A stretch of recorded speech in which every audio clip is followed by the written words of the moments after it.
Hello everyone, I'm excited to present our work on VR MBAC, an immersive music rhythm game designed for working memory training in virtual reality.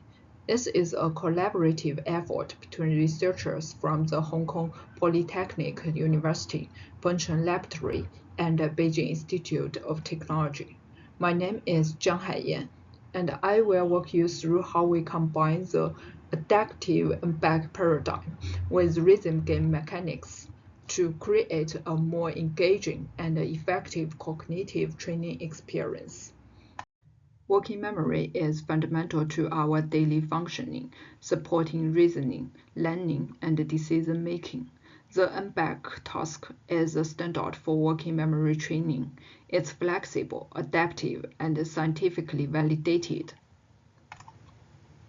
However, there is a significant problem. Its repetitive, monotonous nature often leads to reduced motivation and poor adherence, especially for long-term training.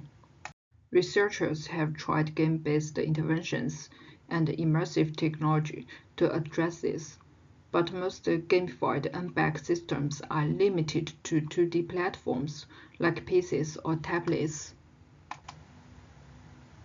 VR offers richer sensory experience and a higher immersion, yet few systems specifically target working memory through the MBAC paradigm in fully immersive VR. This gap motivated our work. So, what is VR MBAC? At its core, we integrated three elements: the adaptive MBAC paradigm for cognitive training, music rhythm game mechanics for engagement, and immersive VR for presence. Here, how it works. Users hold VR controllers as virtual drumsticks and bit-colored drum surfaces. Targets for rhythmically along a track towards the user.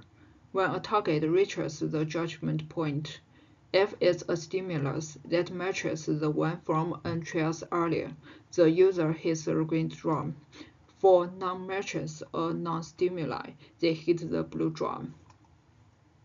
We implemented adaptive difficulty in two ways: adjusting the MBAC level based on performance accuracy, and varying music tempo from 80 to 120 BPM across three difficulty levels.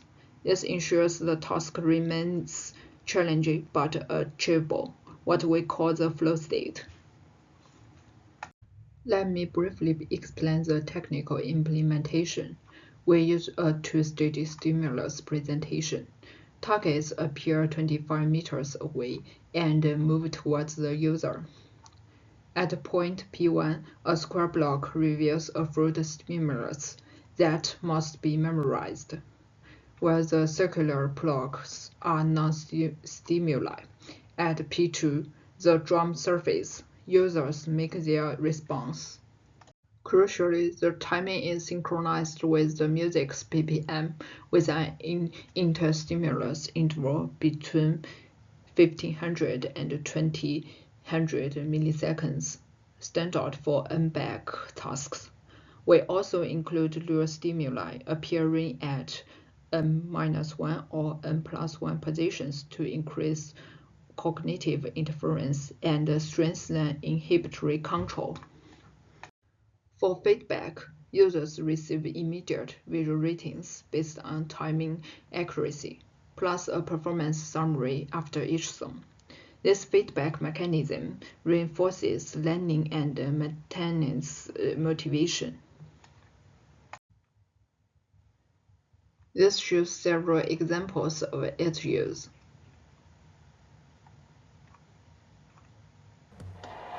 There once was a ship that put to sea. The name of the ship was it belly of tea. The wind blew up her bow, up down below my bully boys blow. Soon may the wellerman come to bring us sugar and tea and rum. One day when the tonguing is done, we'll take our leave and go.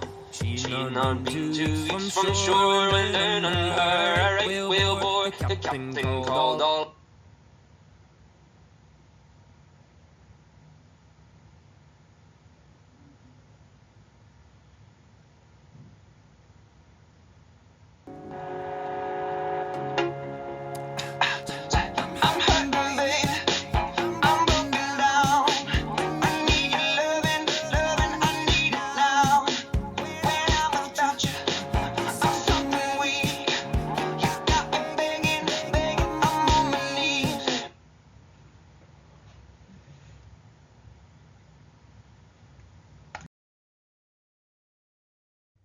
To guide our investigation, we established 3 research questions.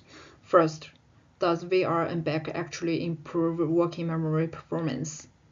Second, do these benefits transfer to other cognitive functions, like attention and inhibitory control? And third, is the system comfortable and engaging enough for sustained use? These questions address both efficiency and user experience, critical factors for real-world adoption. To evaluate VR and back, we conducted a 7-day study with 15 young adults. Each day, participants completed 2 20-minute sessions with a short break in between. Training always started at the back level 1 and adapted based on their performance. We collected comprehensive data, subjective measures including simulator sickness, workload, usability, user experience, and daily emotional states, plus objective cognitive tests, mirroring working memory, selective attention, and inhibitory control. These mixed methods allowed us to assess both performance outcomes and user experience. Now for the results. Addressing our first research question, VR and back significantly improve working memory performance. First, accuracy improved significantly across the training period, with day 7 performance significantly better than days 1 and 2. Reaction times also decreased significantly. Participants became first at processing information. Importantly, the maximum N-level participants could achieve increased significantly, with the highest performer reaching equal 5 at the most difficult music level by day 7. For our second research question, we examined the transfer to related cognitive domains. These gains transferred to the traditional back test, an untrained near transfer measure. Participants reached up to N equal 8 in this standard computer-based task, with significantly faster reaction times. This confirms that VR and back produce real cognitive benefits beyond the game itself. In the on-consolation task, measuring selective attention, participants showed significant improvement in accuracy scores and significantly faster completion times by day 7 compared to earlier days. For inhibitory control, measured by the countermanding task, accuracy remained consistently high, suggesting a ceiling effect, but reaction times decreased significantly across training days. These results demonstrate near-transfer effects. VR and back training benefits not just the working memory, but also attention and inhibitory control processes. This supports the potential of rhythm-based VR training as a cognitive intervention. Regarding user experience, our third research question, the results are encouraging. The SUS scored about 80, indicating good usability. The user experience questionnaire showed positive ratings for both pragmatic quality, meaning the system is practical and efficient, and hedonic quality, meaning it's enjoyable and engaging. Emotionally, participants maintain positive states throughout the 7 days. Simulator sickness remained minimal, with only a slight.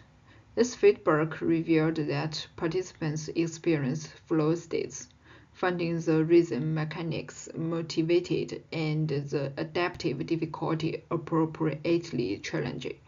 As one participant noted, it felt more like playing a game than doing a test. Of course, this study has limitations. Our sample was small and limited to young healthy adults, and the 7-day training periods is limited.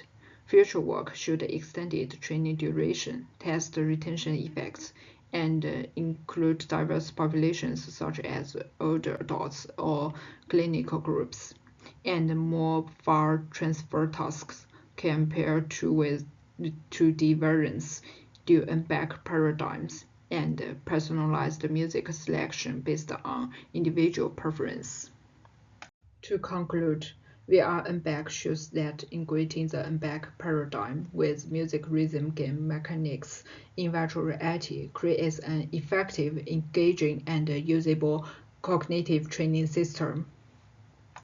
Thank you for your attention, and I'm happy to take any questions. Thank you very much.